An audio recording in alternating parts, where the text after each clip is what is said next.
ایک چھوٹے سے شہر میں پرائمری اسکول میں کلاس 5 کی ٹیچر تھی۔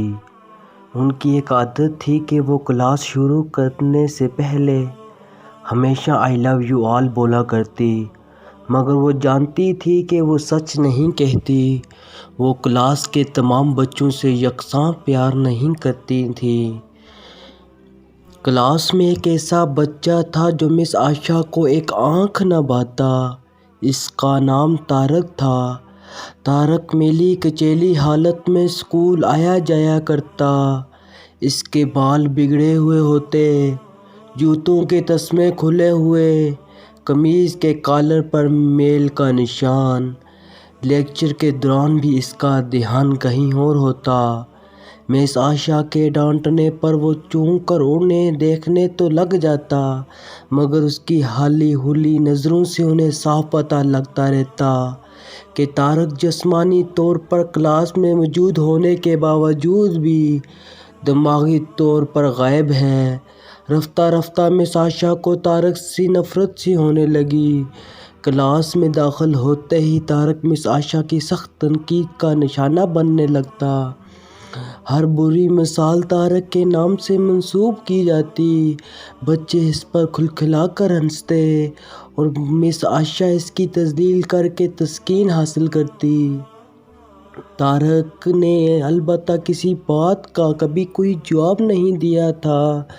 مس عائشہ کو وہ ایک بے جان پتھر کی طرح لگتا جس کے اندر احساس نام کی کوئی چیز نہیں تھی۔ ہر ڈانٹ، طنز اور سزا کے جواب میں وہ بس اپنی جذبات سے عاری نظروں سے انہیں دیکھتا کرتا اور سر جھکا لیا کرتا۔ مس عائشہ کو اب اس سے شدید چڑ ہو چکی تھی۔ پہلا سیمسٹر ختم ہوا اور رپورٹیں بنانے کا مرحلہ آیا تو مس عائشہ نے طارق کی پروگریس رپورٹ میں اس کی تمام برائیاں لکھ ماری۔ پروگریس رپورٹ میں والدین کو دکھانے سے پہلے ہیڈ ماسٹر کے پاس جایا کرتی تھی۔ انہوں نے جب طارق کی رپورٹ دیکھی تو مس عائشہ کو بلا لیا۔ "مس عائشہ، پروگریس رپورٹ میں کوئی تو پروگریس بھی نظر آنی چاہیے۔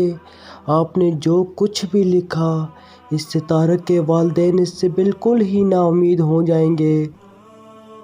میں معذرت خواہ ہوں، مگر طارق ایک بالکل ہی بدتمیز اور نکما بچہ ہے۔ مجھے نہیں لگتا میں اس کی پروگریس کے بارے میں کچھ لکھ سکتی ہوں"۔ مس عائشہ نفرت انگیز لہجے میں بول کر وہاں سے اٹھ آئیں۔ ہیڈ ماسٹر نے ایک عجیب حرکت کی۔ انہوں نے چپراسی کے ہاتھ عائشہ کی ڈیسک پر طارق کی گزشتہ سالوں کی پروگریس رپورٹ رکھوا دی۔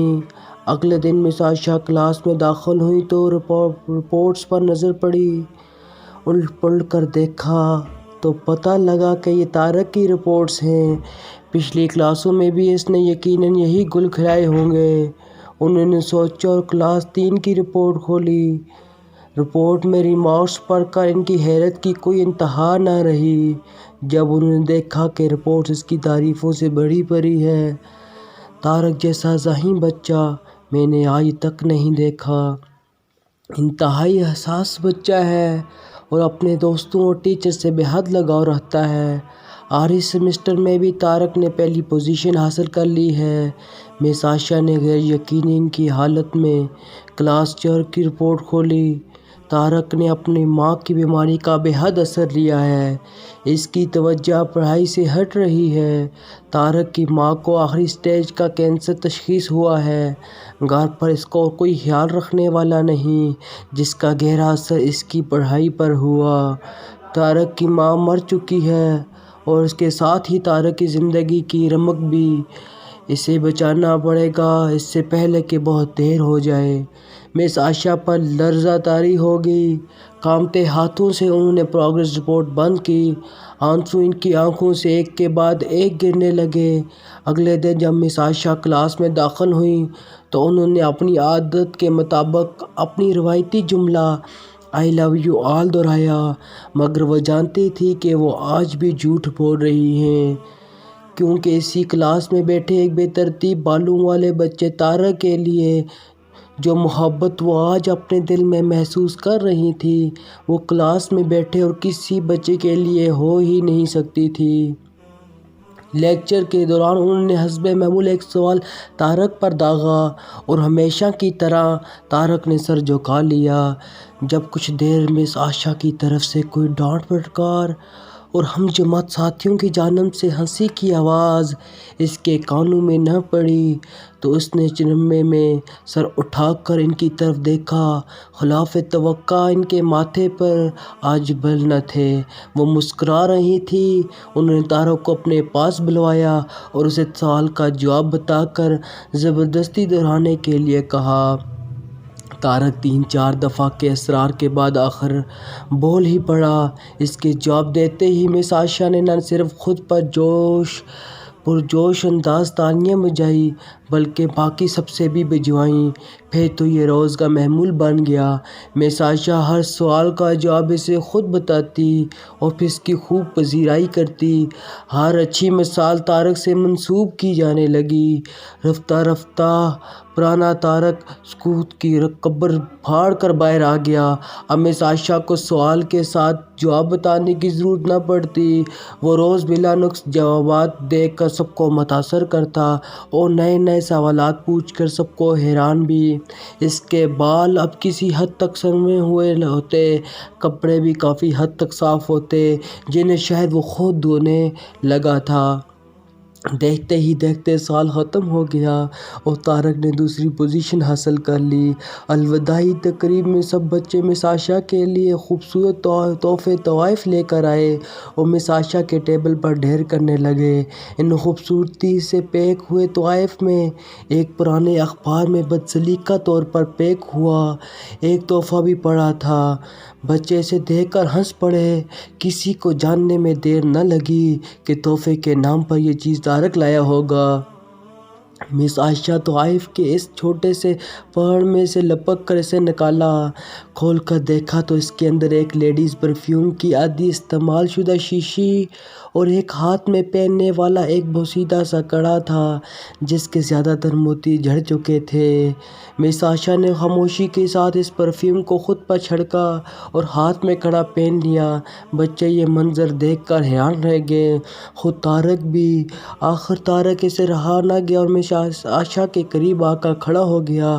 کچھ دیر بعد اس نے اٹک اٹک کر مس عائشہ کو بتایا کہ آج آپ سے بالکل میری ماں جیسی خوشبو آ رہی ہے۔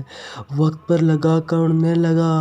دن ہفتے مہینوں اور مہینے سال بدلتے، بھلا کہاں دیر لگتی ہے؟ مگر ہر سال کے اختتام پر مس عائشہ کو طارق کی طرف سے ایک خط باقاعدگی کے ساتھ موصول ہوتا جس میں لکھا ہوتا، میں اس سال بہت سارے نئے ٹیچر سے ملا مگر آپ جیسا کوئی نہیں تھا۔ پھر طارق کا اسکول ختم ہو گیا اور خطوط کا سلسلہ بھی۔ کئی سال مزید گزرے اور مس عائشہ ریٹائر ہو گئیں۔ ایک دن انہیں اپنی ڈاک میں طارق کا خط ملا جس میں لکھا تھا، اس مہینے کے آخر میں میری شادی ہے اور میں آپ کی موجودگی کے سوا شادی کا نہیں سوچ سکتا۔ ایک اور بات، میں زندگی میں بہت سارے لوگوں سے مل چکا ہوں، آپ جیسا کوئی نہیں۔ فقط ڈاکٹر طارق۔ ساتھ ہی جہاز کا ریٹرن ٹکٹ بھی لفافے میں موجود تھا۔